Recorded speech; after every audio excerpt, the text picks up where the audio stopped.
This is the story of a railway, how it came to be, how it was nearly lost, and why it lasted far longer than anyone ever thought it would, a half-century ago.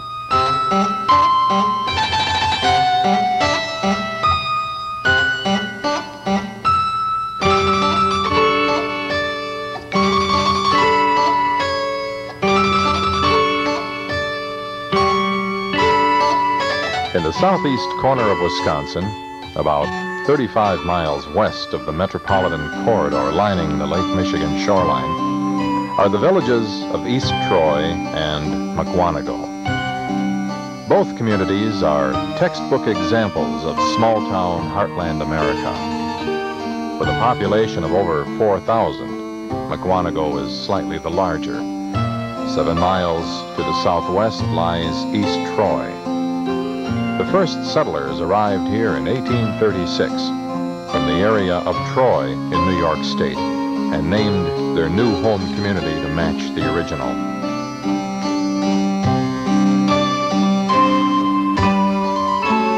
This is a resort region.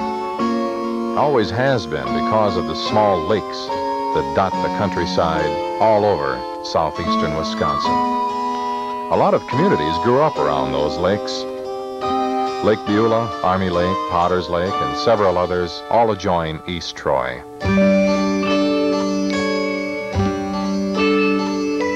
But the biggest growth here has been over the decade of the mid-70s to mid-80s.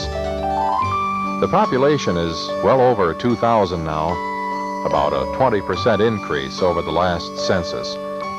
Still, if one squints a bit, East Troy fits the classic image of the all-American small town, complete with tree-shaded streets lined with immaculate Victorian homes, and an atmosphere free of any of the usual big city tensions.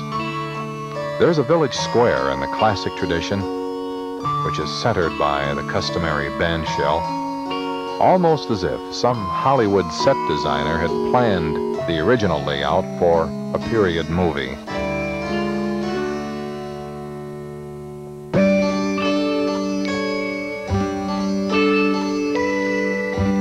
What really grabs the first-time visitors, though, is the railway line that runs 3 blocks north of the village square. It's a railway with bronze trolley wire strung overhead. It prompts those visitors to question the local residents. What is this line? Where does it run? When was it built? And so forth. Well, in fact, this is a village-owned railway. Its official name is the Municipality of East Troy, Wisconsin Railroad. But nobody calls it that. Local residents call it the Village Railroad, and everyone else calls it the Trolley at East Troy.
For the story of how the trolley came to East Troy and why the village rallied in desperation to save it from extinction years later, it's good to first get a sense of the nature of the area itself, as we've done, and then look back through the years to get a feeling of the kind of impact that trolleys themselves had on American life in the decades before the First World War.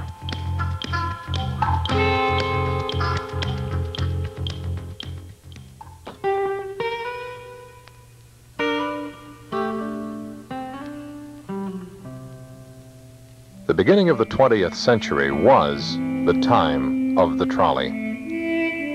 At one time, there were 18,000 miles of trolley trackage in the nation. No American enterprise ever experienced a more rapid development or as swift a decline.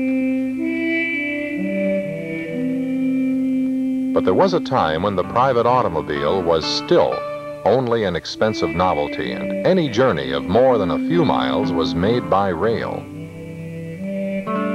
Steam railroads were well along in development, but were really better suited to medium or long distance travel without frequent stops.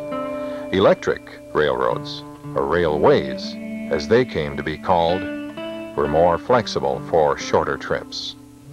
Also, the trolley cars that ran on these lines, so-called because of the trolley poles that powered them, could be as plain or as sumptuous as the situation demanded. Another advantage was that since electricity was then mostly used for lighting and then for a few nighttime hours only, power companies were looking for ways to promote continuous use of electricity. America was becoming more mobile, and electric railways did seem like a good idea and a good investment. Henry Villard was a German immigrant who helped consolidate Milwaukee's numerous small electric companies and traction lines into the first public utility holding company, the North American Company, and its subsidiary, the Milwaukee Street Railway Company. Villard introduced several prominent citizens to invest in or become directors of the new ventures. Among those citizens was Henry C. Payne, who had prospered as a textile merchant and who did much to set up in 1896 the Milwaukee Electric Railway and Light Company, TMER&L.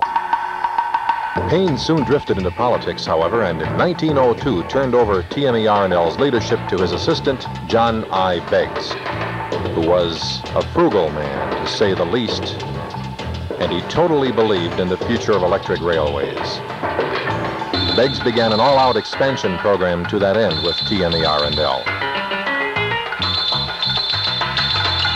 John Beggs ruled with an iron fist for 10 years, not only TMER&L, but affiliated with Scene and Kenosha companies, and a system in Appleton where America's first practical electric railway had been developed. During those years, America was inflamed with interurban railway construction fever.